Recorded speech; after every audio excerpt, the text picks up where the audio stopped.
இந்த தீர்மானம் ஒரு அரசியல் கட்சியின் தீர்மானம் அல்ல, தமிழ்நாட்டின் உரிமையை நிரந்தரமாக பாதுகாக்கும் தீர்மானம். எனவே அனைத்து கட்சிகளை சேர்ந்த மாண்புமிகு பேரவை உறுப்பினர்கள் இந்த தீர்மானத்தை ஒருமனதாக நிறைவேற்றி தர வேண்டும் என்று கேட்டுக்கொள்கிறோம். இது போன்ற தனி தீர்மானங்களை முதலமைச்சர் அல்லது சம்பந்தப்பட்ட அமைச்சர்கள் கொண்டு வருகிற பொழுது பிரதான எதிர்க்கட்சியை தான் முதலாக அது வாய்ப்பு கொடுக்குற பழக்கம் தான் இது வரைக்கும் இருந்திருக்கிறது. அதை நினைவூட்டுகிறேன். ஏன்னா அவரை நீங்கள் அனுமதிங்க, அப்புறம் நீங்கள் எல்லாருமே பேசுறது அனுமதி. அதுதான் இது வரைக்கும் இருக்குது. இருங்க, அவர் தான் இருங்க, அவர் உங்களுக்கு தானே கொரட்டா, அவர் தானே, அவர் சொன்ன பிறகு நீ எதுக்கு சொல்றீங்க? அமைதியா இருங்க.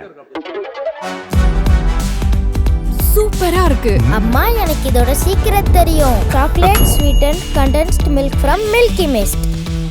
ஆச்சி மசாலா, எந்த சமையலும் ருசி தேடும் ரகசியம். 20 ரூபாய். இதுக்கு முன்னாடி இந்த விஜய்க்கு கிடைச்ச இடத்துக்கும் இன்னைக்கு இந்த விஜய்க்கு கிடைச்சிருக்கிற இடத்துக்கும் மிகப்பெரிய காரணமாக இருக்கிறதுல என்னோட பாட்டி, அம்மா, அக்கா, தங்கச்சிங்க தான் மிகப்பெரிய காரணம்ங்கிறத என்னால் மறுக்கவே முடியாது. அந்த நன்றி விசுவாசத்தோட, அப்படி ஒரு உணர்வோடு தான் இப்போ இங்கே நின்று பேசுகிறேன். பெருசாக பணம் இருந்துட்டா ஒரு வீட்டுக்கோ, பெரிய பொருளாதாரம் இருந்துட்டா ஒரு நாட்டுக்கோ பெரிய பேர் வந்துடும்னு சில பேர் நினைக்கலாம். ஆனால் உண்மையாகவே ஒரு வீட்டுக்கோ ஒரு நாட்டுக்கோ எப்போ பெரிய பேர் கிடைக்கும் தெரியுமா? அந்த வீட்டு பெண்கள் தனிப்பட்ட முறையில் சமூகத்தில் உயர்ந்தாதான் பெரிய பேர் ஒட்டுமொத்த சமூகத்துக்கே கிடைக்கும். நம்ம தமிழ்நாட்டு மண்ணில் சங்க காலத்தில் இருந்த அன்னைக்கும் சரி இன்றைக்கும் சரி மிகப்பெரிய அடையாளமாக இருக்கிற பெண் ஆளுமைகள் நிறைய பேர் இருக்காங்க.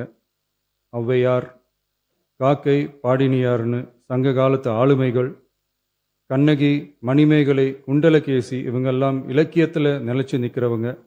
ஆண்டாள், காரைக்கால் அம்மையார், இவங்கெல்லாம் ஆன்மீகத்திலையும் இலக்கியத்திலையும் உயர்ந்த இடத்துல இருக்கிறவங்க. ராணி வேலு நாச்சியார், குயிலி, அம்புஜம் அம்மாள், ருக்மணி லட்சுமிபதி அம்மாள், டாக்டர் முத்துலட்சுமி ரெட்டி அஞ்சலை அம்மாள், மக்கள் சேவகர் அஞ்சலை அம்மாள்னு நம்ம நாட்டோட விடுதலை போராட்டத்தில் கலந்துக்கிட்டவங்க.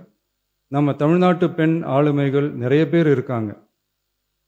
சுதந்திர போராட்டத்தில் இருந்து சமூக நீதி போராட்டம் வரைக்கும் கலந்துக்கிட்டவங்க தான் நம்ம தமிழ்நாட்டு பெண்கள். அது மட்டுமா, கல்வி, அறிவியல், அரசியல், நீதி, நிர்வாகம், தொழில்நுட்பம்னு எல்லா டிபார்ட்மெண்ட்லேயும் இன்னைக்கு நம்ம தமிழ்நாட்டு பெண்களோட பங்களிப்பு பெருசாக இருக்குன்றத யாரும் மறுக்கவே முடியாது. அப்படிப்பட்ட நம்ம வீட்டு பெண்களுக்கு அரசியல்லையும் முன்னேற வழிவகை செய்யணும். அதுக்கு உரிய இடஒதுக்கீடு வழங்கணும். பெண்களுக்கு இடஒதுக்கீடு தர்றது ஏதோ சலுகைன்னு நினைச்சிடக்கூடாது. சமூக நீதி சார்ந்தது, அரசியல் அமைப்பு சார்ந்தது. மாண்புமிகு பேரவைத் தலைவர் அவர்களே, நம்ம நாட்டோட மக்கள் தொகையில் ஏறக்குறைய பாதி பேர் பெண்கள் தான். அதனால் அனைத்து நிலைகள்லையும் பெண்களுக்கு சம அந்தஸ்து வழங்கப்படணும். அரசியலமைப்பு சட்டமும் அவங்களுக்கு சமத்துவ உரிமையை வழங்கித்தானே இருக்குது. நம்ம தமிழ்நாட்டை எடுத்துக்கிட்டாலும் ஆண்களை விட பெண்கள் தான் அதிகம். ஓட்டு சதவீதத்தில் கூட அவங்க தான் அதிகம். ஆனால் அவங்களுக்கான அரசியல் இடம்னு பார்த்தா 2021 சட்டசபையில் 12 பெண்கள் இருந்தாங்க. இப்போ இந்த 2026 சட்டசபையில் 23 பெண்கள் இருக்கிறாங்க.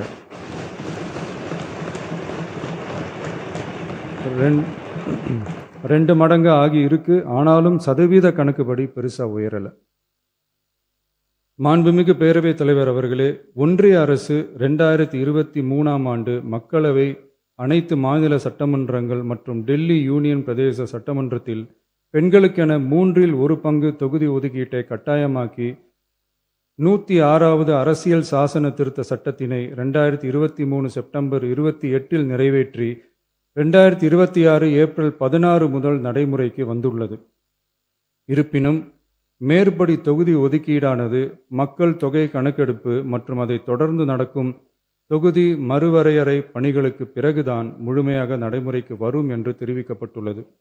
மேலும் ஒன்றிய அரசு 2026ஆம் ஆண்டு 131வது அரசியல் சாசன திருத்த சட்ட மசோதாவையும் 2026ஆம் ஆண்டு தொகுதி மறுவரையறை சட்ட மசோதாவையும் தாக்கல் செய்து 2026 ஏப்ரல் 17 2/3 பங்கு உறுப்பினர்களில் ஆதரவு இல்லாமல் மசோதா நிறைவேறவில்லை.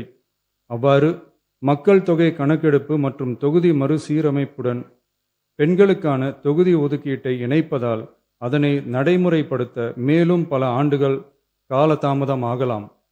மாண்புமிகு பேரவைத் தலைவர் அவர்களே, நாடாளுமன்றம் மற்றும் மாநில சட்டமன்றங்களில் மகளிருக்கென 1/3 தொகுதி ஒதுக்கீட்டு செய்து சட்டம் நிறைவேற்றப்பட்டிருந்த போதிலும் அதனை நடைமுறைப்படுத்துவதில் ஏற்படும் கால தாமதத்தினால் அச்சட்டம் நிறைவேற்றப்பட்டதன் நோக்கம் நிறைவேறாமல் காலம் தாழ்த்தப்படும் சூழ்நிலை உருவாகியுள்ளது.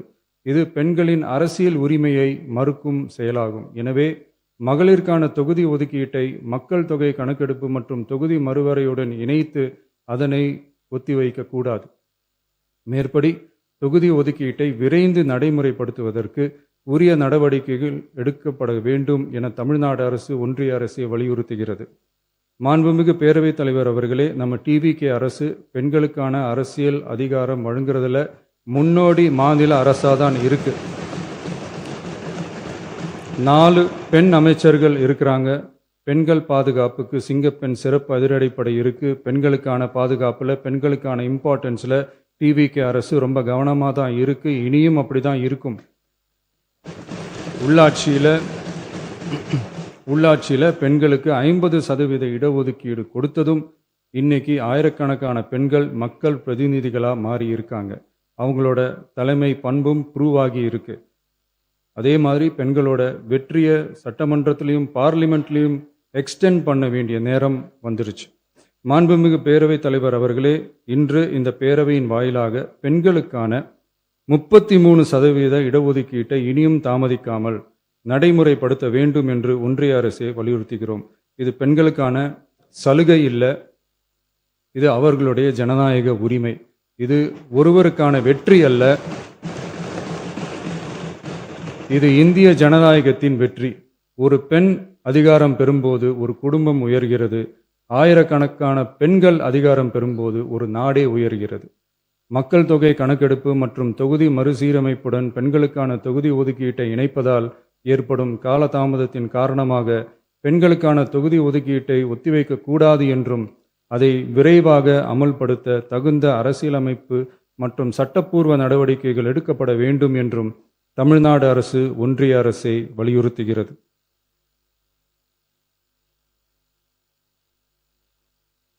மாண்புமிகு பேரவைத் தலைவர் அவர்களே, டீலிமிட்டேஷன் தொடர்பான ஆலோசனை கூட்டம் தமிழ்நாட்டு மக்களவை மற்றும் மாநிலங்களவை உறுப்பினர்களுடன் தமிழ்நாடு அரசால் நமது தலைமையில் 8/8/2026 அன்று கலைவாணர் அரங்கத்தில் நடந்துச்சு.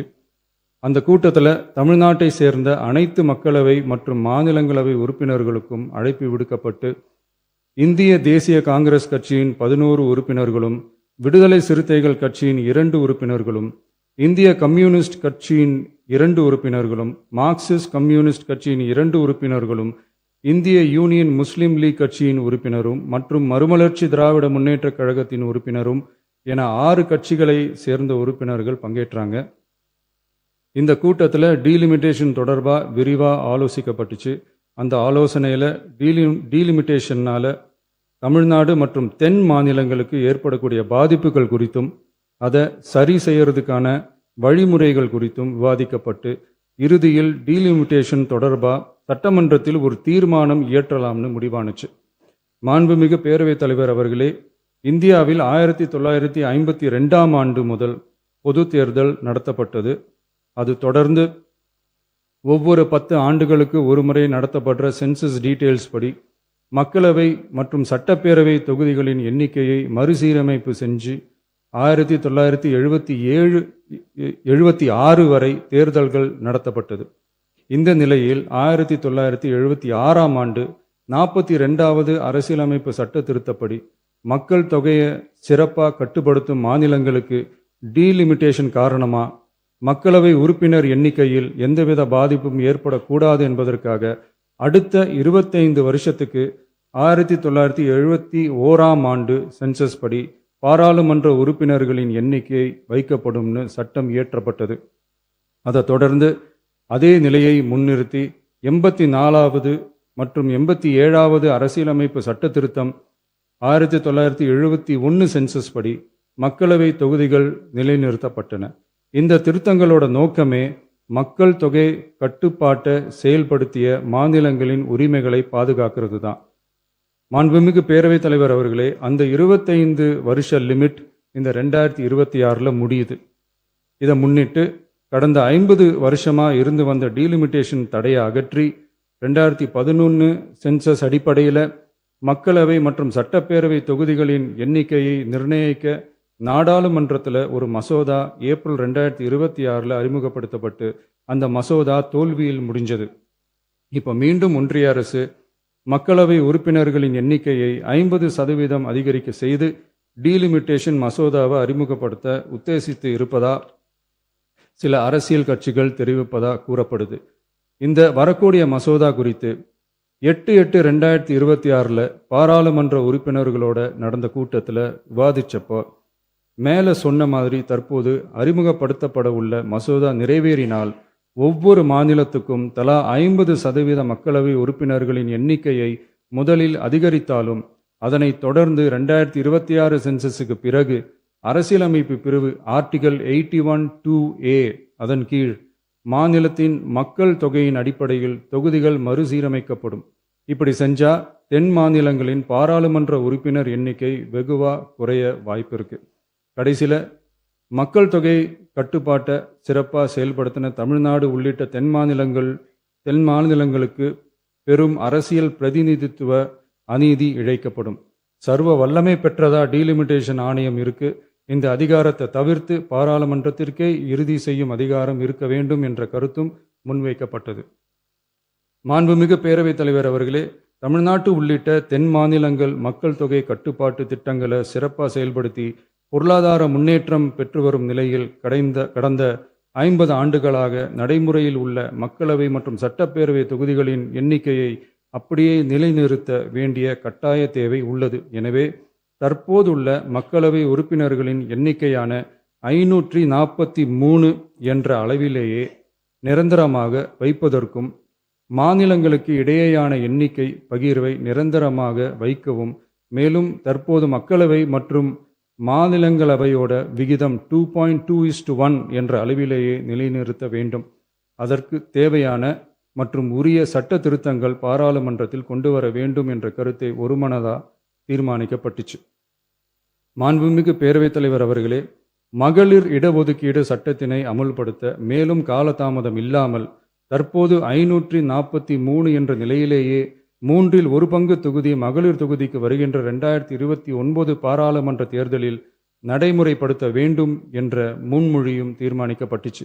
ஆகவே மேற்கூறிய காரணங்களால் தமிழ்நாட்டில் உள்ள அனைத்து சட்டமன்ற கட்சியின் தலைவர்களும் ஒருமித்த கருத்தோடு தமிழ்நாட்டை முன்னிறுத்தி கட்சி வேறுபாடின்றி ஒருமித்த குரலில் பேச வேண்டும் என்ற கருத்தை வலியுறுத்தி நாம முன்மொழிகிற தீர்மானத்தை ஒருமனதாக நிறைவேற்றி தருமாறு கேட்டுக்கொள்கிறோம். தொகுதி மறுவரையறை மற்றும் மகளிர் இடஒதுக்கீடு அரசினர் தனி தீர்மானம். தமிழ்நாடு உள்ளிட்ட அனைத்து மாநிலங்கள் மற்றும் யூனியன் பிரதேசங்களில் மக்களவை சட்டப்பேரவை உறுப்பினர்களின் எண்ணிக்கையானது கடந்த 50 ஆண்டுகளாக 1971 ஆண்டினுடைய மக்கள் தொகை கணக்கெடுப்பு புள்ளி விவரங்களின்படி நிர்ணயிக்கப்பட்டு தேர்தல்கள் நடத்தப்பட்டு வருகிறது. ஏப்ரல் 2026 பாராளுமன்றத்தில் கடந்த 50 ஆண்டு கால தொகுதி மறுவரையறை தடையை நீக்கவும் 2011 ஆண்டு மக்கள் தொகை கணக்கெடுப்பு அடிப்படையில் தொகுதி மறுவரையறை செய்திடவும் மக்களவை உறுப்பினர்களின் எண்ணிக்கையை 550 850 அதிகரிக்கவும் கொண்டுவரப்பட்ட அரசியலமைப்பு சட்ட திருத்த மசோதா தோல்வியடைந்தது. இந்நிலையில் மீளவும் மேற்குறிப்பிட்ட அரசியலமைப்பு சட்ட திருத்த மசோதா கொண்டுவரப்பட உள்ளது என தெரிந்ததின் அடிப்படையில் 1971 பிறகு உள்ள எந்த மக்கள் தொகை கணக்கெடுப்பை அடிப்படையாக கொண்டு தொகுதி மறுவரையறை செய்தாலும் மக்கள் தொகையை சிறப்பாக கட்டுப்படுத்திய தமிழ்நாடு உள்ளிட்ட தென் மாநிலங்களின் நாடாளுமன்ற பிரதிநிதித்துவம் நிரந்தரமாக பாதிக்கப்படும் என்பது நிதர்சனமான உண்மை.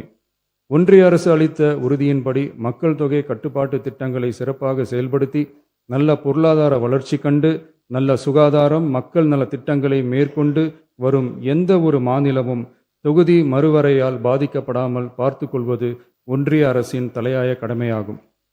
எனவே தற்போதுள்ள மக்களவை உறுப்பினர்களின் எண்ணிக்கையான 543 என்ற அளவிலேயே நிரந்தரமாக வைப்பதற்கும் மாநிலங்களுக்கு இடையேயான எண்ணிக்கை பகிர்வை நிரந்தரமாக வைக்கவும் மேலும் தற்போது மக்களவை மற்றும் மாநிலங்கள் அவையினுடைய விகிதம் 2.2:1 என்ற அளவிலேயே நிலைநிறுத்த வேண்டும் என்றும், அதே வேளையில் பெண்களுக்கான 33% இடஒதுக்கீட்டை காலதாமதமின்றி தற்போது 543 தொகுதிகளின் அடிப்படையிலேயே 2029ஆம் ஆண்டு மக்களவைத் தேர்தலில் நடைமுறைப்படுத்த வேண்டும் என்றும் ஒன்றிய அரசை வலியுறுத்தி தமிழ்நாடு சட்டமன்ற பேரவை கீழ்க்கண்ட தீர்மானங்களை ஒருமனதாக நிறைவேற்றுகிறது. 1.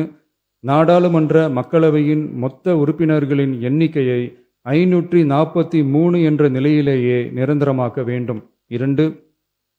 தற்போதுள்ள மக்களவை உறுப்பினர்களின் இடங்களின் எண்ணிக்கையை மாநிலங்களுக்கிடையே, அதாவது விகிதாச்சார பிரதிநிதித்துவம் தற்போதுள்ள அளவிலேயே நிரந்தரமாக்க வேண்டும். 3. வரவிருக்கும் மக்களவை பொது தேர்தலிலும் அதன் பிறகு சட்டமன்ற பொது தேர்தல்களிலும் 1/3 தொகுதி ஒதுக்கீட்டு பலனை பெண்கள் பெறுவதை உறுதி செய்ய வேண்டும் என ஒன்றிய அரசை தமிழ்நாடு சட்டமன்ற பேரவை ஒருமனதாக வலியுறுத்துகிறது. மாண்புமிகு பேரவைத் தலைவர் அவர்களே, இந்த தீர்மானம் ஒரு அரசியல் கட்சியின் தீர்மானம் அல்ல, தமிழ்நாட்டின் உரிமையை நிரந்தரமாக பாதுகாக்கும் தீர்மானம். எனவே அனைத்து கட்சிகளை சேர்ந்த மாண்புமிகு பேரவை உறுப்பினர்கள் இந்த தீர்மானத்தை ஒருமனதாக நிறைவேற்றி தர வேண்டும் என்று கேட்டுக்கொள்கிறோம். நன்றி. அரசின் சார்பாக 110 விதியின் கீழ் சில அறிவிப்புகளை செய்கிற பொழுது அந்த பகுதியிலிருந்து அது நன்றி சொல்வதாக பாராட்டுதான் விடுவார்கள், எப்பொழுதுமே நடைபெற்று கொண்டிருப்பது. இது போன்ற தனி தீர்மானங்களை முதலமைச்சர் அல்லது சம்பந்தப்பட்ட அமைச்சர்கள் கொண்டு வருகிற பொழுது பிரதான எதிர்க்கட்சியை தான் முதலாக அது வாய்ப்பு கொடுக்குற பழக்கம் தான் இது வரைக்கும் இருந்திருக்கிறது. அதை நினைவூட்டுகிறேன். ஏன்னா அவரை நீங்கள் அனுமதிங்க, அப்புறம் நீங்கள் எல்லாருமே பேசுறது அனுமதி ப்ளீஸ். அரபு அதுதான் இது வரைக்கும் இருக்குது. இருங்க, அவர் தான் இருங்க, அவர் உங்களுக்கு தானே கொறடா, அவர் தானே, அவர் சொன்ன பிறகு நீங்கள் எதுக்கு சொல்கிறீங்க? அமைதியாக இருங்க. இல்லை, நீங்கள் சொன்னது புரிஞ்சுக்க முடியுது. சென்ற முறை இது போன்று அனுமதித்தேன். ஏன்னு சொன்னால் கட்சிகளுடைய எண்ணிக்கைக்கு ஏற்ப 1, 2 அப்படி கொண்டு தான் போட்டு வந்தோம், கட்சிகளுக்கு ஏற்ப கொடுத்துட்டு வந்தோம். இப்போ இதுதான் இல்லை, புரியுது, சரி. அவை முன்னவர் மாண்புமிகு பேரவைத் தலைவர் அவர்களே, மாண்புமிகு பேரவைத் தலைவர் விரும்புவது எல்லா கட்சியும் பேசி எதிர்க்கட்சியில் அதற்கான விளக்கத்தை சொல்கிற போது இன்னும் அது தெளிவாக இருக்கும் என்ற முறையிலே தான் அவர் அந்த சொல்லியிருக்கிறார். அதை தவிர வேறொன்றும் இல்லை.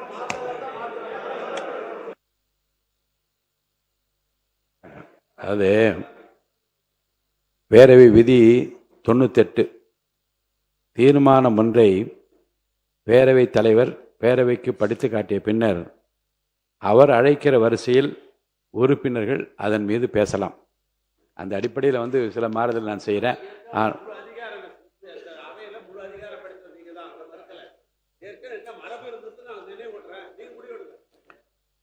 மாண்புமிகு உறுப்பினர் ஆர் செல்லச்சாமி அவர்கள்.